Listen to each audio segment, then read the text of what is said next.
हमेशा प्राथमिकता प्रदान करें, अपने कर्मों को हमेशा बढ़ चढ़ कर करें और निरंतर लोगों के हित में कार्य हम सभी को करना चाहिए। देखिए पूज्य गुरुदेव ने भी हम सभी को एक लोटा जल का महत्व बताते हुए न केवल अपने सनातन धर्म की मूल जड़ों तक पहुंचाया है, अपितु पूज्य गुरुदेव ने हमें छोटी छोटी बातें समझाकर, छोटी छोटी बातें बताकर किस तरह से हम लोगों का भला कर सकते हैं, किस तरह से हम लोगों के हित में कार्य कर सकते हैं, ये भी हमें पूज्य गुरुदेव ने बताया है और समझाया है। देखिए नित्य नई नूतन कथाओं के माध्यम से पूज्य गुरुदेव ने न केवल हमारा मनोबल बढ़ाया है, हमारा आत्मविश्वास बढ़ाया है, अपितु हमारे शास्त्रों में क्या लिखा है ये भी हमें पूज्य गुरुदेव ने बताया है। और देखिए एक लोटा जल का महत्व तो हम सभी देख सकते हैं। आज जितना टेंट कल और परसों लगा था उससे कई गुना ज्यादा आज भी टेंट बढ़ाया गया है, लेकिन फिर भी शिव भक्तों का ये जन सैलाब देखिए। इसके बाद भी भक्त बाहर धूप में खड़े हुए हैं केवल और केवल शिव महापुराण की कथा श्रवण करने के लिए। मैं नमन करता हूं आपकी श्रद्धा और भक्ति को, आपके विश्वास को मैं नमन करता हूं जो इतनी मन लगा के आप भगवान भोलेनाथ की कथा श्रवण करते हैं और अपने जीवन को कृतार्थ करते हैं। देखिए एक छोटी सी आवाज भी आ जाए तो हमें कथा में पता चल जाता है।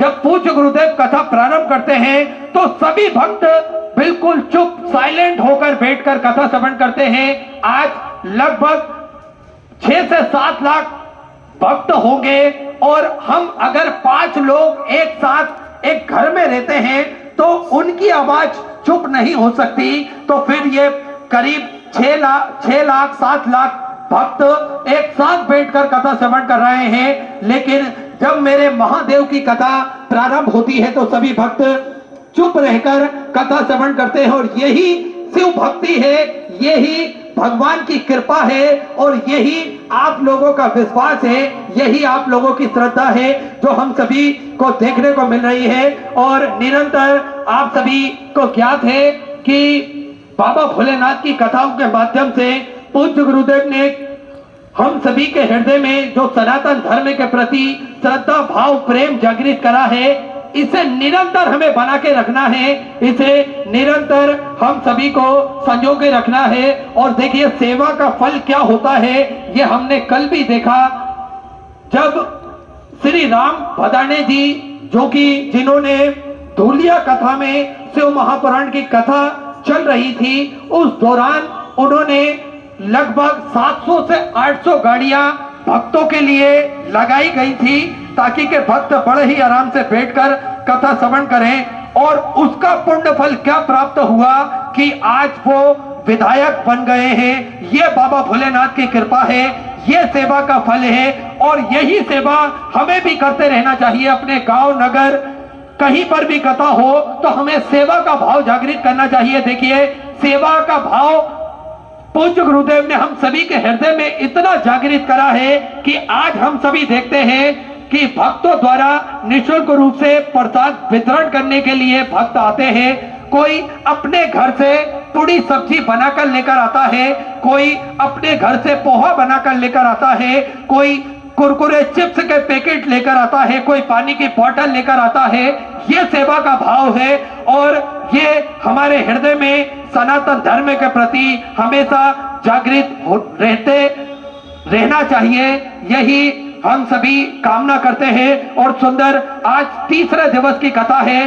बाबा भोलेनाथ की भक्ति में हम सभी लीन रहते हैं। हम सभी को निरंतर ये बाबा भोलेनाथ की कथा हम सभी को सिखाती है, हम सभी को बताती है किस प्रकार से श्रद्धा विश्वास अपने हृदय में जगा कर रखो और सेवा का भाव अपने हृदय में बनाकर रखो। देखिए आप सभी को ज्ञात है सुंदरपुर नगरी सीहोर की पावन धरा पर कुबेरेश्वर धाम की स्थापना होने जा रही है। ये एक ऐसा धाम बनने जा रहा है जो 12 ज्योतिर्लिंग के मध्य में केंद्र में स्थापित होगा।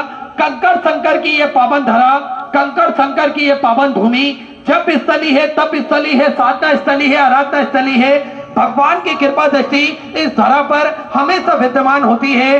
कोई भी भक्त इस धरा पर पहुंचता है तो एक मन में सुकून प्राप्त होता है, मन में शांति मिलती है इस धरा पे पहुंचने से ही। और क्यों नहीं मिलेगा सुकून शांति, क्योंकि इस धरा पर मेरे देवाधिदेव महादेव स्वयं विराजमान होते हैं, स्वयं भक्तों की प्रार्थना वो श्रवण करते हैं, स्वयं भक्तों को वरदान वो प्रदान करते हैं। और हम सभी ने देखा है कई भक्त पहुंचते हैं मात्र 3 महीने में, कुछ ही दिनों में उन भक्तों की मनोकामना पूर्ण हो जाती है, उन भक्तों के कार्य पूर्ण हो जाते हैं। ऐसी कृपा है, ऐसी करुणा है उस धरा की। और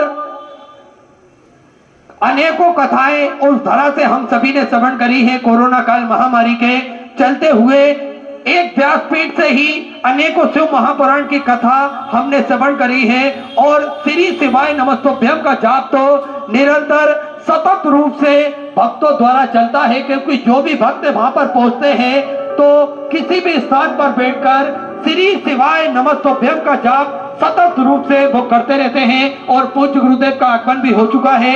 सुंदर गुरु वंदना के साथ में आज तीसरे दिवस की कथा में हम प्रवेश करेंगे। जय जय श्री